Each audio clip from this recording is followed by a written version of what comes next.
Diary of a Perplexed Software Developer, Day 6.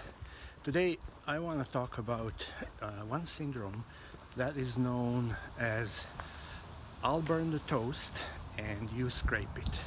So let's suppose we open a sandwich restaurant and we are offering toasted sandwiches. We hired a crew in the kitchen, and after a while we go and check how things are going, but we find out that they split into two teams. One team is making the toast and burning the toast, and then the other team is then taking that burned toast and scraping it to make it edible for the customers.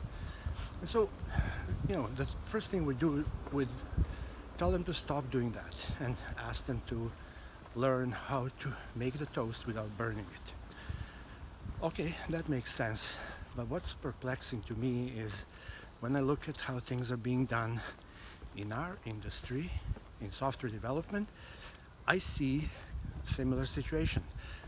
I see the team being split into several silos, and then as the software development goes, the first line of defense or the first silo makes changes to the code, creates some new code, and then it's kind of hastily cobbled up, then toss it over the fence to the other team for inspection and to fix it, to find all the burnt parts and to either fix those parts or send it back to be fixed.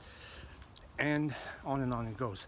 So that really is phenomenally wasteful, and it's perplexing that we are continuing doing that. Why? Because software development is an integral activity. It basically, to deliver a software solution, we need to take into consideration all the aspects that need to be there before we can actually safely put it in hands of our users or customers. What's funny is that all the knowledge needed to get there is inside the organization. We don't need any outside consultants for that. But the problem is that the knowledge is scattered around, and instead of pulling all the forces together in the form of a all hands on deck, we stagger them. We go phase by phase. And as I talked about before, that creates queues. Queues create unpredictable wait times, and there's correction loops, etc., etc. So we're doing things in the worst imaginable, in the worst possible way, and somehow we're getting away with it, and nobody seems to have a problem. And isn't that perplexing?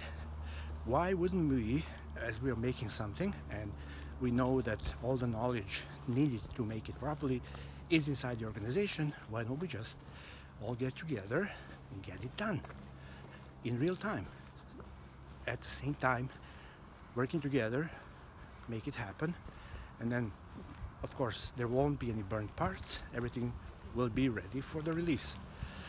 For some reason all these silos are very hardened, and people like to create their own little fiefdoms, and they don't like to collaborate. They just like to open tickets and toss it over the wall, over the fence to the other team, and then getting frustrated because the other team is not responding or is taking forever, and all these things are very wasteful. So perplexity. I'm perplexed. Why can't we just say, okay, enough is enough, let's stop doing that, let's go back to doing things properly? Okay, this is it for today, and tomorrow we'll talk about some other perplexing things because there is like endless list. Okay, thank you, and talk to you later. Bye.